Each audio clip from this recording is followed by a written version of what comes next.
Podemos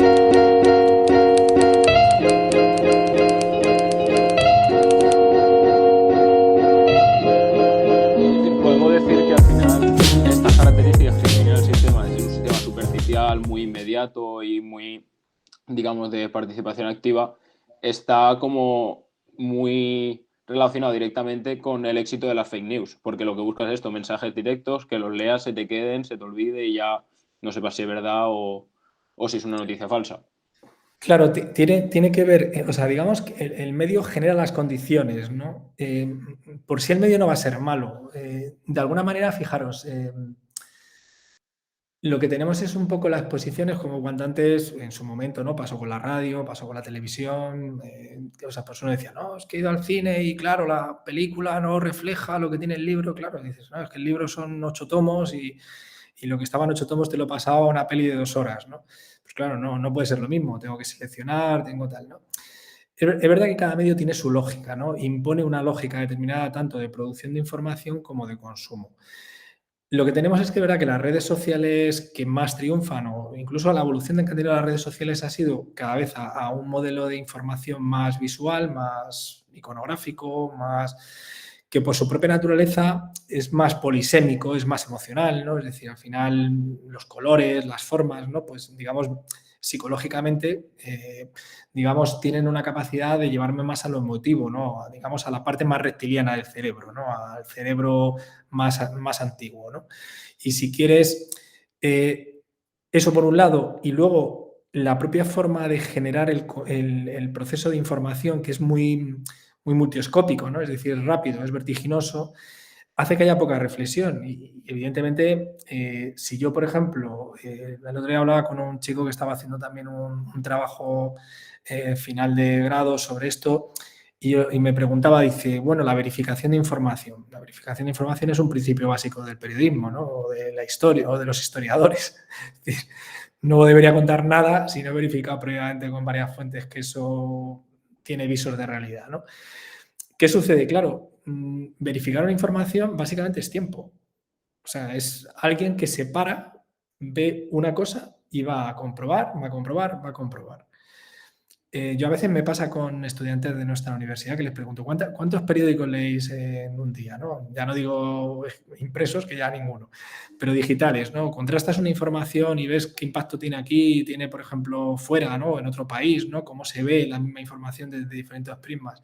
Y a veces me sorprende porque te dicen, no, dices, pero si eres de periodismo, ¿cómo no vas a ver diferentes fuentes de información?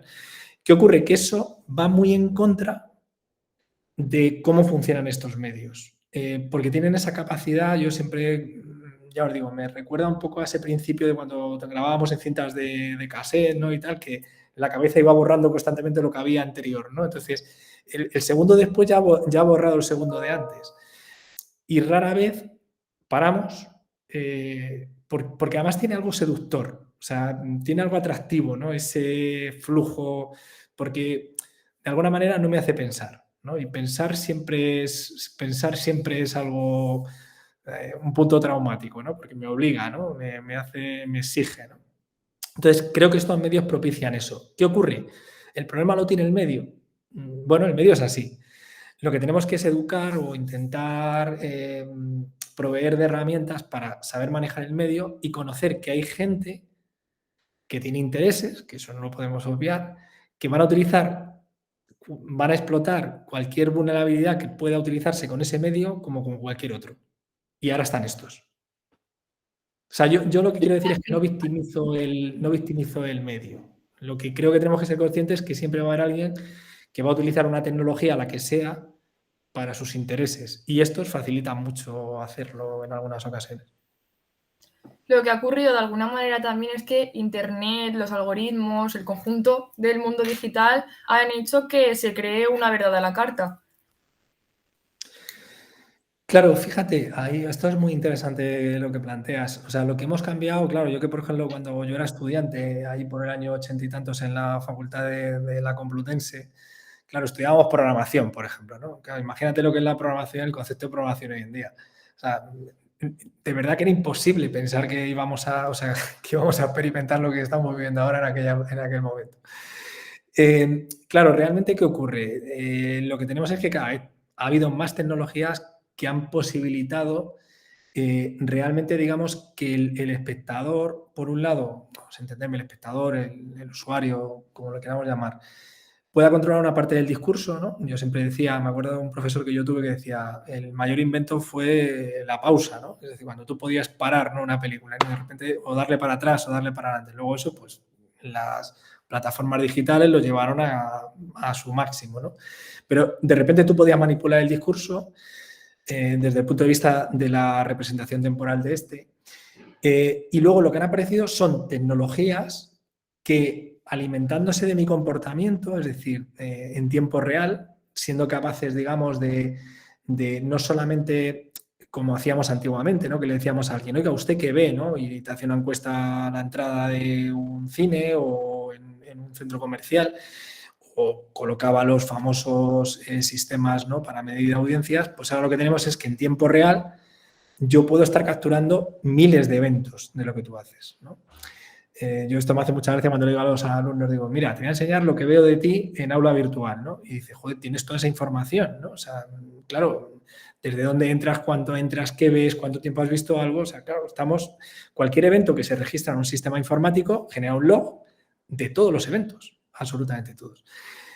Claro, todo eso ha ido generando, todo eso, ese mundo del Big Data que ha ido generando un inventario enorme de información registrada, que además yo puedo conectar entre diferentes servicios, ¿no? Pues al final el modelo de Google, su modelo de negocio está basado en eso en origen, que además puedo enlazar con otros proveedores y que eso puedo ir, además teniendo sistemas basados en inteligencia artificial, deep learning, redes neuronales, etcétera, que pueden aprender, ¿no?, del comportamiento y agregar esos comportamientos para ofrecerme cosas, pues claro, son el instrumento perfecto.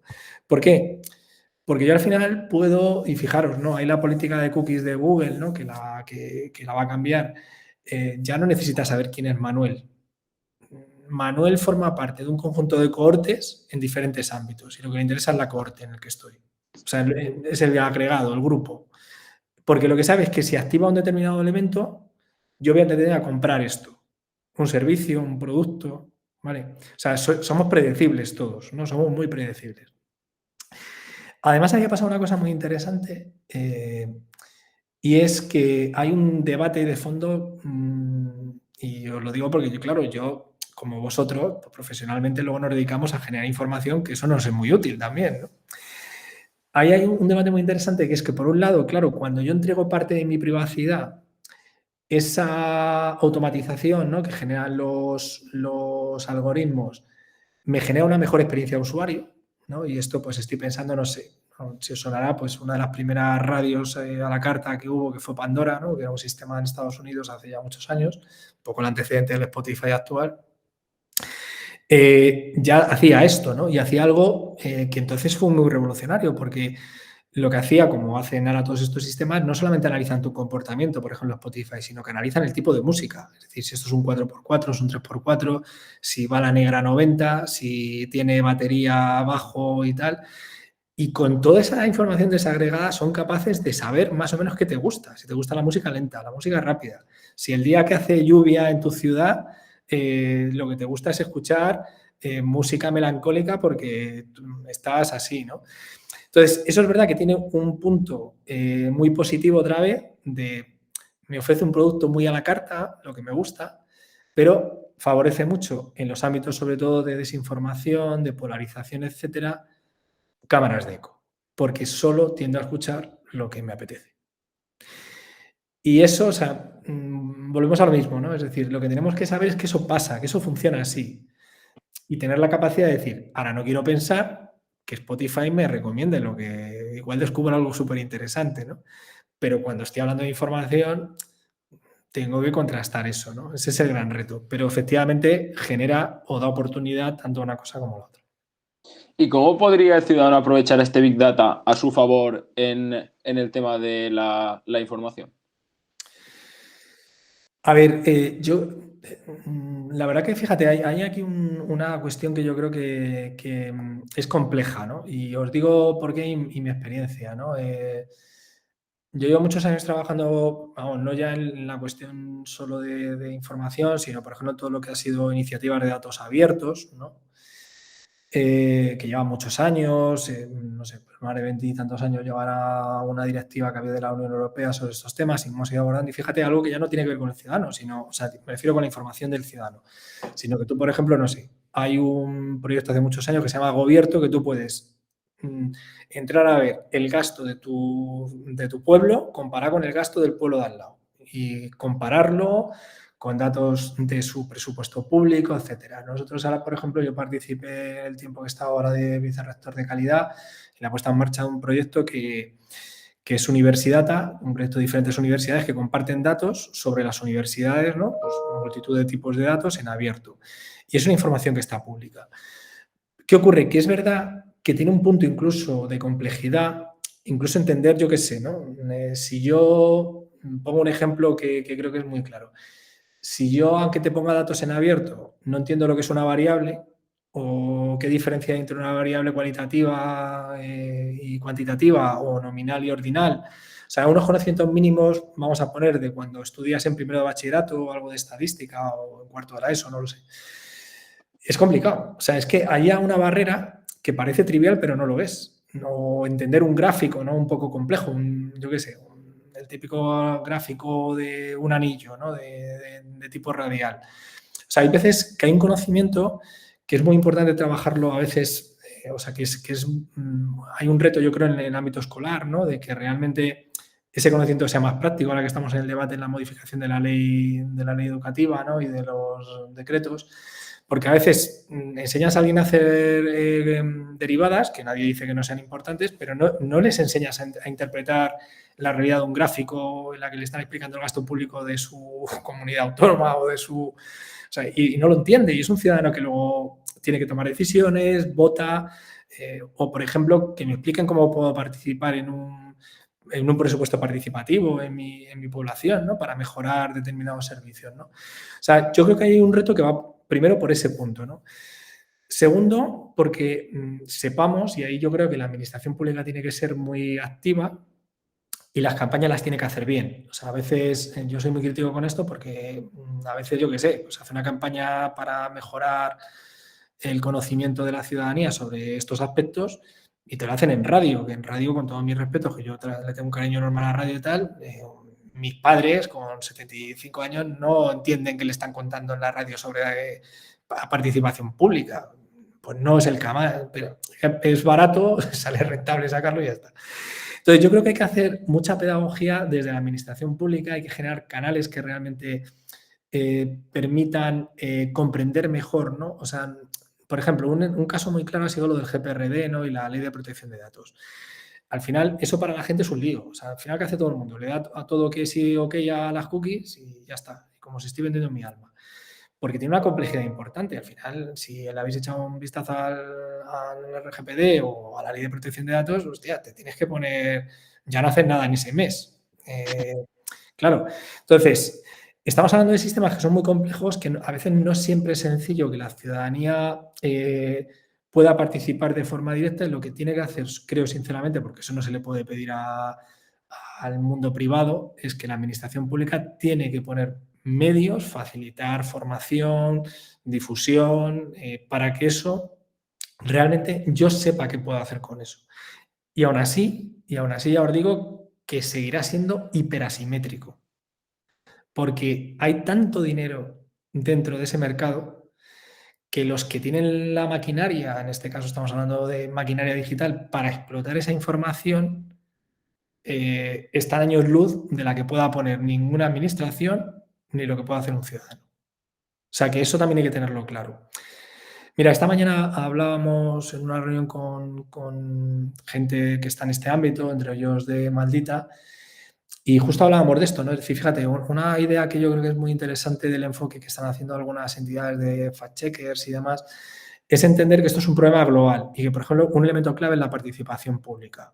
O sea, es tan asimétrico el asunto que lo que necesitas es que haya mucha gente colaborando. O sea, si yo, por ejemplo, sé de flores y alguien saca un bulo que dice que las margaritas ahora en primavera son venenosas, pues yo, si soy especialista, debo intervenir en el discurso público. O sea que también necesitamos un poco de alguna forma que ese tejido, ¿no?, a través de las organizaciones civiles también cada vez tengan mayor capacidad de intervenir de esta manera, ¿no? Porque si no, insisto, es que es un negocio muy suculento y los ciudadanos siempre van a estar en una situación de, digamos, de asimetría pura con respecto a lo que es la maquinaria de explotar toda esta información.